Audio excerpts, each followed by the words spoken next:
नमस्कार। एनसीईआरटी गुरुजी में आपका बहुत बहुत स्वागत है। यह है क्लास 6 की हिंदी की किताब वसंत का चैप्टर 14 अध्याय 14 लोकगीत। आइए इसे पढ़ें। लोकगीत अपनी लोच, ताजगी और लोकप्रियता में शास्त्रीय संगीत से भिन्न है। लोच कहते हैं लचक को, कोमलता को या मृदुता को। मृदुता मतलब सुंदर सुनाई देना। और शास्त्रीय संगीत क्या होते हैं? क्लासिकल म्यूजिक जिन्हें कहते हैं। इसमें धुन पर ज़्यादा ध्यान दिया जाता है, शब्दों पर नहीं। तो शास्त्रीय संगीत से जो हमारे लोकगीत हैं वो भिन्न हैं, डिफरेंट हैं, अलग हैं। और किस तरह अलग हैं? वो लोकप्रियता में अलग हैं। लोकगीत अलग जगह फेमस हैं, शास्त्रीय संगीत का एक अलग तबका है। लोकगीत में एक अलग ताजगी होती है, एक अलग लचक होती है। शास्त्रीय संगीत की कुछ अपनी पहचान है। लोकगीत सीधे जनता के संगीत हैं। शास्त्रीय संगीत बनाए जाते हैं, एक समूह विशेष के द्वारा गाए जाते हैं, लेकिन लोकगीत आम जनता के द्वारा बनते हैं और वही इन्हें गाते हैं। घर, गांव और नगर की जनता के गीत हैं ये। इसके लिए साधना की जरूरत नहीं होती। शास्त्रीय संगीत को गाने के लिए काफी प्रैक्टिस करना पड़ता है, काफी साधना करनी पड़ती है, लेकिन लोकगीत के लिए ये जरूरी नहीं है।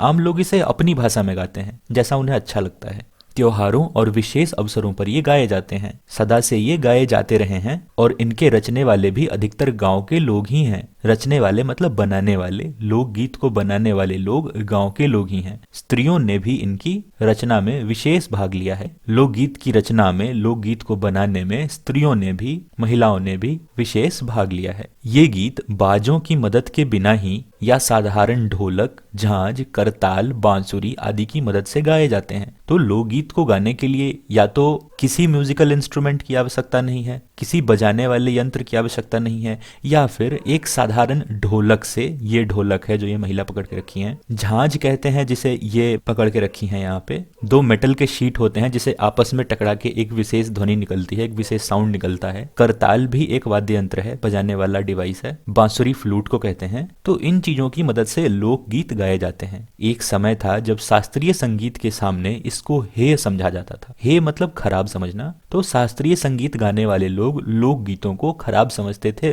नीचा दिखाते थे। अभी हाल तक इनकी बड़ी उपेक्षा की जाती थी। उपेक्षा करना मतलब ध्यान नहीं देना। तो लोकगीतों को कोई सम्मान नहीं मिलता था। अभी हाल तक, कुछ समय पहले तक लोकगीतों की उपेक्षा की जाती रही है। इन पर कुछ विशेष ध्यान नहीं दिया जाता रहा है। पर इधर साधारण जनता की ओर जो लोगों की नजर फिरी है, तो साहित्य और कला के क्षेत्र में भी परिवर्तन हुआ है। जब लोग आम जनता की कला पर ध्यान देने लगे हैं तो इसमें काफी चेंज हुआ है। अनेक लोगों ने विविध बोलियों के लोक साहित्य और लोकगीतों के संग्रह पर कमर बांधी है और इस प्रकार के अनेक संग्रह अब तक प्रकाशित हो गए हैं। विविध मतलब अलग अलग तरह के। लोग अलग अलग तरह के लोकगीत, लोक साहित्य का संग्रह करने लगे हैं, इकट्ठा करने लगे हैं, और इस तरह की चीजें अब प्रकाशित भी होने लगी हैं, पब्लिश होने लगी हैं।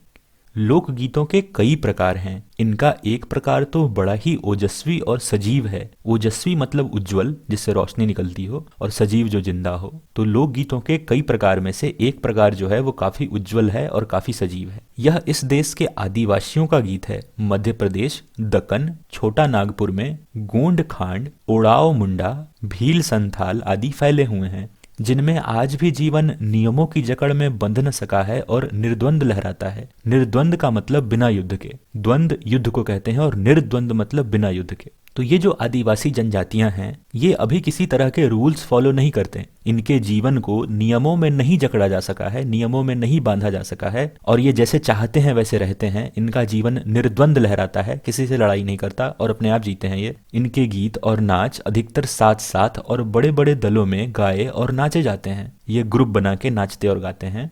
20-20, 30-30 आदमियों और औरतों के दल एक साथ या एक दूसरे के जवाब में गाते हैं। दिशाएं गूंज उठती हैं। 20-30 आदमी का ग्रुप बना के वे लोग एक साथ गाते हैं, या फिर एक ग्रुप के जवाब में दूसरा ग्रुप गाता है, क्वेश्चन आंसर टाइप, जैसे कव्वाली में होता है। पहाड़ियों के अपने गीत हैं। उनके अपने अपने भिन्न रूप होते हुए भी अशास्त्रीय होने के कारण उनमें अपनी एक समान भूमि है। पहाड़ी गीत अलग अलग होते हैं, लेकिन वे शास्त्रीय संगीत की तरह नहीं है कि उनके लिए ट्रेनिंग लेनी पड़े। वो आम लोगों के गीत हैं, सो वे जमीन से जुड़े हुए हैं और लोकगीत की तरह ही हैं। गढ़वाल, किन्नौर, कांगड़ा आदि के अपने अपने गीत और उन्हें गाने की अपनी अपनी विधियां हैं। विधियां मतलब तरीके। इन लोगों के अपने अपने गीत हैं और गाने के अपने अपने तरीके हैं। उनका अलग नाम ही पहाड़ी पर गया है। इन गीतों का नाम पहाड़ी गीत पर गया है। वास्तविक लोकगीत देश के गांवों और देहातों में है। गांव देहात मतलब रूरल एरिया, तो ये लोकगीत जनरली रूरल एरिया में है। इनका संबंध देहात की जनता से है, बड़ी जान होती है इनमें। चैता, कजरी, बारहमासा, सावन आदि मिर्जापुर, बनारस और उत्तर प्रदेश के पूर्वी और बिहार के पश्चिमी जिलों में गाए जाते हैं। तो ये गानों के नाम हैं। चैता एक प्रकार का गाना है, कजरी गाना है, बारहमासा, सावन, ये अलग अलग तरह के लोकगीत हैं। और ये कहाँ कहाँ गाए जाते हैं? मिर्जापुर, बनारस, उत्तर प्रदेश का पूर्वी हिस्सा और बिहार के पश्चिमी जिलों में ये गाए जाते हैं। बाउल, भतियाली बंगाल के लोकगीत हैं। पंजाब में महिया आदि इसी के प्रकार हैं। तो ये सारे लोकगीत के नाम हैं। हीर रांझा, सोनी महिवाल संगीत, संबंधी गीत पंजाब और ढोला मारू आदि के गीत राजस्थान में बड़े चाव से गाए जाते हैं। इन देहाती गीतों के रचयिता कोरी कल्पना को इतना मान न देकर अपने गीतों के विषय रोजमर्रा के बहते जीवन से लेते हैं, जिससे वे सीधे मर्म को छू लेते हैं। तो लोकगीत बनाने वाले जो लोग हैं, इन गीतों को बनाने में कल्पना का सहारा नहीं लेते, इमेजिनेशन इंक्लूड नहीं करते हैं। वे रोज रोज जिन कामों को करते हैं, उनके रोजमर्रा के, उनके डेली लाइफ में जो भी होता है, उसे ही गीत में पिरोते हैं। और ऐसा करने से वे सीधे दिल को छू लेते हैं, सीधे उस पॉइंट को छूते हैं जहां से चीजें महसूस होती हैं। उनके राग भी साधारणतः पीलू, सारंग, दुर्गा, सावन, सरोठ आदि हैं। तो ये लोकगीत गाने के राग हैं। कहरवा, बिरहा, धोबिया आदि देहात में बहुत गाए जाते हैं और बड़ी भीड़ आकर्षित करते हैं। तो ये जब गाए जाते हैं तो एक बड़ी भीड़ भी इकट्ठा हो जाती है। और ये सारे रूरल एरिया में, देहात में गाए जाते हैं। इनकी भाषा के संबंध में कहा जा चुका है कि ये सभी लोकगीत गांवों और इलाकों की बोलियों में गाए जाते हैं। तो गांव की जो लोकल बोली होती है, जो उनकी मदर टंग होती है, उसी में ये सारे लोकगीत गाए जाते हैं। इसी कारण से ये बड़े आह्लादकर और आनंददायक होते हैं। आह्लादकर का मतलब भी आनंददायक ही होता है, जो खुशी दे। तो ये गाने जब गाए जाते हैं तो बड़ा आनंद आता है। राग तो इन गीतों के आकर्षक होते ही हैं, इनकी समझी जा सकने वाली भाषा भी इनकी सफलता का कारण है। अब चूंकि ये लोकगीत लोकल भाषा में गाए जाते हैं, तो सारे लोग इसे समझते हैं और रिलेट कर पाते हैं। तो इसीलिए ये काफी सफल हैं, काफी सक्सेसफुल हैं। जब गांव में गाए जाते हैं तो बड़ी भीड़ इकट्ठा होती है। भोजपुरी में करीब 30-40 वर्षों से विदेशिया का प्रचार हुआ है। तो ये भी एक प्रकार का गीत है। गाने वालों के अनेक समूह इसे गाते हुए देहात में फिरते हैं। मतलब इनका एक समूह, एक ग्रुप गांव में जाता है और इसे गाता है। उधर के जिलों में, विशेषकर बिहार में, विदेशिया से बढ़कर दूसरे गाने लोकप्रिय नहीं हैं। बिहार में विदेशिया से बड़ा कोई गाना, कोई लोकगीत लोकप्रिय नहीं है। इन गीतों में अधिकतर रसिक प्रियों और प्रियाओं की बात रहती है, प्रेमी प्रेमिकाओं की बात रहती है, लवर्स की बात रहती है इन गीतों में। परदेसी प्रेमी और इनसे करुणा और विरह का रस बहता है। मतलब परदेसी प्रेमी मतलब दूर का लवर, दूसरे देश का लवर, करुणा मतलब दया, विरह मतलब वियोग, बिछुड़ना। तो इन चीजों का जिक्र रहता है इस विदेशिया गाने में, जो बिहार में काफी फेमस है। जंगल की जातियों आदि के भी दल गीत होते हैं। दल कहते हैं ग्रुप को। तो ग्रुप सॉन्ग होते हैं जो जंगल की जातियां होती हैं उनमें, जो अधिकतर बिरहा आदि में गाए जाते हैं। पुरुष एक ओर और स्त्रियां दूसरी ओर एक दूसरे के जवाब के रूप में दल बांधकर गाते हैं और दिशाएं गूंजा देते हैं।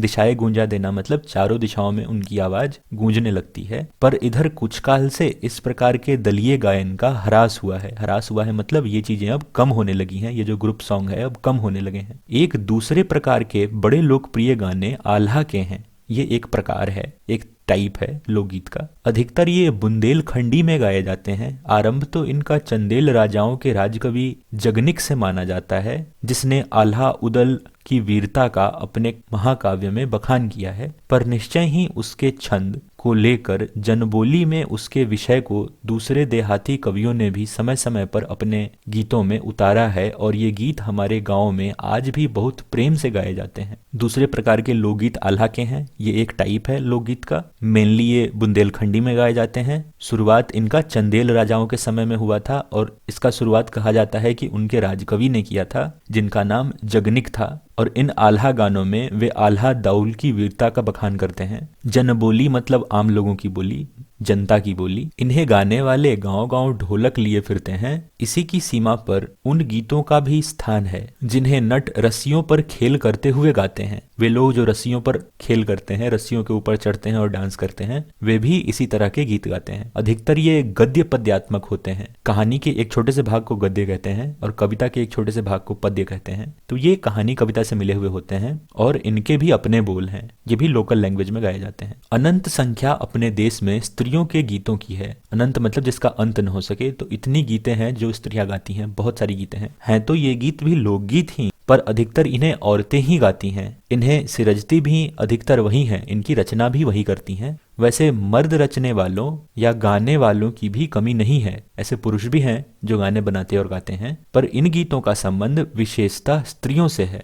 इस दृष्टि में भारत इस दिशा में सभी देशों से भिन्न है, क्योंकि संसार के अन्य देशों में स्त्रियों के अपने गीत मर्दों या जनगीतों से अलग और भिन्न नहीं है, मिले जुले ही हैं। तो दूसरे देशों में ऐसा होता है कि जो पुरुष और स्त्रियों के गीत होते हैं वो मिले जुले होते हैं, लेकिन हमारे यहाँ ऐसा है कि स्त्रियों के गीत काफी डिफरेंट हैं। वो अपने लिए ही गाना बनाती हैं और गाती हैं। पुरुष भी गाते हैं, लेकिन स्त्रियों में गीतों का एक अलग ही चलन है। वही से बनाती भी हैं और गाती भी हैं। त्योहारों पर नदियों में नहाते समय के गीत, नहाने जाते हुए राह के, विवाह के, मटकोर, ज्योनार के, संबंधियों के लिए प्रेम युक्त गाली के, जन्म आदि सभी अवसरों के अलग अलग गीत हैं जो स्त्रियां गाती हैं। इन अवसरों पर कुछ आज से नहीं, बड़े प्राचीन काल से वे गाती रही हैं। तो ये जितने अवसर बताए गए हैं, त्योहार पर नदी जाते समय, नहाते समय, विवाह के समय, मटकोर के समय, ये गीत उन्होंने बनाए हैं और वे गाती आ रही हैं बहुत प्राचीन काल से, बहुत पहले से। महाकवि कालिदास आदि ने भी अपने ग्रंथों में उनके गीतों का हवाला दिया है। हवाला दिया है मतलब रेफरेंस दिया है, नाम लिया है। कालिदास ने भी अपने ग्रंथों में इन गीतों का रेफरेंस दिया है, हवाला दिया है। सोहर, बानी, सेहरा आदि उनके अनंत गानों में से कुछ है। वैसे तो 12 मासे पुरुषों के साथ नारियां भी गाती हैं। 12 मासे एक टाइप है जिसे पुरुष और नारियां साथ में गाती हैं।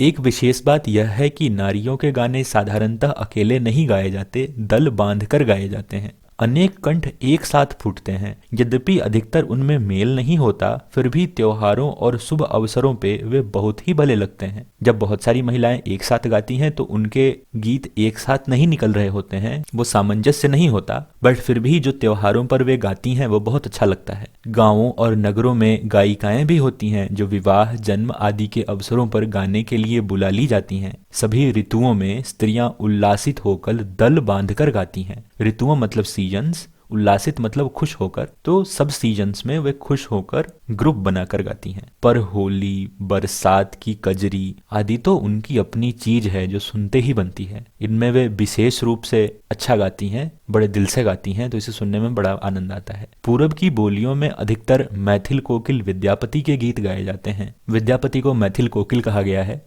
उन्हें विशेष टाइटल दिया गया है। कोकिल कोयल को कहते हैं, तो उनके गीत इतने मधुर थे कि उन्हें मैथिली का कोयल कहा गया। तो उनके गीत गाए जाते हैं पूरब की बोलियों में। पर सारे देश के कश्मीर से कन्याकुमारी, केरल तक और कठियावाड़, गुजरात, राजस्थान से उड़ीसा, आंध्र तक अपने अपने विद्यापति हैं। तो जिस तरह मैथिल कोकिल ये विद्यापति हैं, पूरब में इनके गीत गाए जाते हैं, उसी तरह ऐसे कई विद्यापति हैं इन सभी प्रांतों के, अपने अपने लेखक हैं और इनके अपने अपने गीत गाए जाते हैं। स्त्रियां ढोलक की मदद से गाती हैं। अधिकतर उनके गान के साथ नाच का भी पुट होता है, गाने के साथ वे नाचती भी हैं। गुजरात का एक प्रकार का दलीय गान गरबा है, जिसे विशेष विधि से घेरे में घूम घूम कर औरतें गाती हैं। गुजरात में गरबा फेमस है, जिसे औरतें ग्रुप बना के घूम घूम के गाती हैं। साथ ही लड़कियां भी बजाती हैं, जो बाजे का काम करती है और लड़कियां बजाती हैं। इसमें नाच गान साथ चलते हैं। वस्तुतः यह नाच ही है। सभी प्रांतों में यह लोकप्रिय हो चला है। गरबा काफी फेमस हो गया है। इसी प्रकार होली के अवसर पर ब्रज में रसिया चलता है, जिसे दल के दल लोग गाते हैं। स्त्रियां विशेष तौर पर। ब्रज का रसिया भी काफी फेमस है और इसे भी ग्रुप में गाते हैं। गांव के गीतों के वास्तव में अनंत प्रकार हैं। तो ये जो लोकगीत है, गांव के गीत हैं, इसके बहुत टाइप हैं, इनका अंत नहीं होता है। जहां जीवन इठला इठला कर लहराता है। इठलाना मतलब इतराना। तो जहाँ जो जीवन है, जो लाइफ है, वो खुश होता है, इतराता है खुद पे ऐसे गीतों को सुन के, वहां भला आनंद के स्रोतों की कमी हो सकती है? जहाँ जीवन इन गीतों पे इठला रहा हो, इतरा रहा हो, वहां खुशी की, आनंद की कैसे कमी होगी? उद्याम जीवन के ही वहाँ के अनंत संख्यक गाने प्रतीक हैं। बहुत सारे गाने हैं जो जीवन में उद्यम का, मेहनत का प्रतीक हैं। इस कहानी के लेखक हैं भगवत शरण उपाध्याय। बहुत इन्फॉर्मेटिव और बहुत अच्छी कहानी, मुझे उम्मीद है आपको पसंद आई होगी। कुछ नहीं समझ आया हो तो कमेंट सेक्शन में जरूर लिखिएगा। वीडियो पसंद आया हो तो इसे लाइक कीजिएगा, चैनल को सब्सक्राइब कीजिएगा। मिलता हूँ आपसे अगली वीडियो में, तब तक के लिए बाय बाय।